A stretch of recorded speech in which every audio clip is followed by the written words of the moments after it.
And now, it's time for SPG, as in Super Pagganern Secret Files.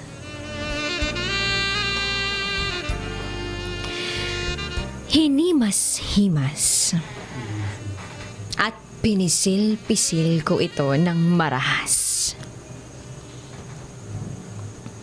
Itago nyo na lang ako sa pangalang Ana. Inaamin ko, nanonood ako ng porn.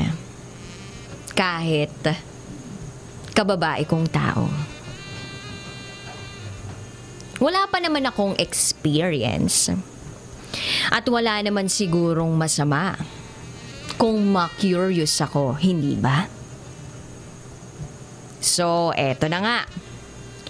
Habang nanonood ako sa www.snackmonk.com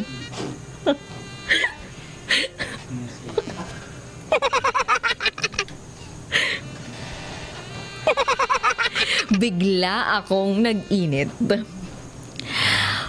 Parang gusto kong hawakan at laruin yung bagay na nasa ibaba. Maya-maya lamang, may bigla akong napanood sa dulo ng video. Ang sabi sa video, just squeeze your breast 3 times a day like this. And trust me, sister, it will make your boobs bigger like me. Ah. Putik. Nung pagkasabi ng babaeng yon, yung mga words na yun, nagningning yung mga mata ko. Napakaganda ng balitang napanood at napakinggan ko. Sabi ko sa sarili ko, sa wakas! Lalaki na ng dede ko! Di humarap na ako sa salamin. Muntik pa akong maiyak habang tinitingnan ko yung katawan kong mukhang pader at tabla. Para akong babaeng may mukha sa likod. Wala talaga akong makita.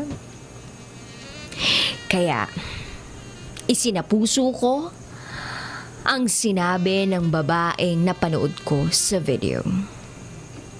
Doon ko na sinimulang squeeze gently. Himas pa. Tapos habang pinipisil-pisil ko siya ng marahas, biglang may pumasok. Pumasok ang mama at ate ko sa kwarto.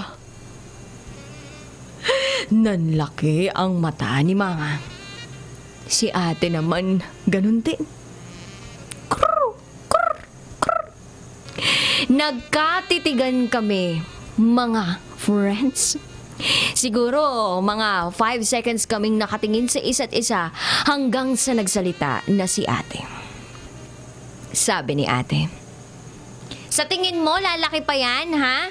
Sa tingin mo lalaki pa yan dede mo sa ginagawa mo, ha? Mahiya ka nga, wala ka ng pag-asa kasi pinagli ka sa pambura. Pinagli ka sa pambura.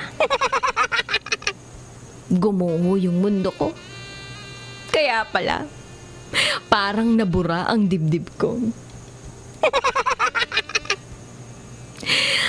At habang nagsasalita ang ate ko, si mama naman, biglang patakbo sa akin. Hahampasin na ako ng batya. Pati hanger gusto nang ibato sa akin. Kaya naman dali-dali akong tumakbo papuntang banyo. Namutla ako. Pati sina kuya at papa, tawa ng tawa sa mga kabaliwan ko. Huwag ko na daw hilingin pa na magkaroon ng malaking joga. Basta, Ayoko na magpalaki ng dede. Tago nyo na lang po yung pangalan ko, ha. Thank you po.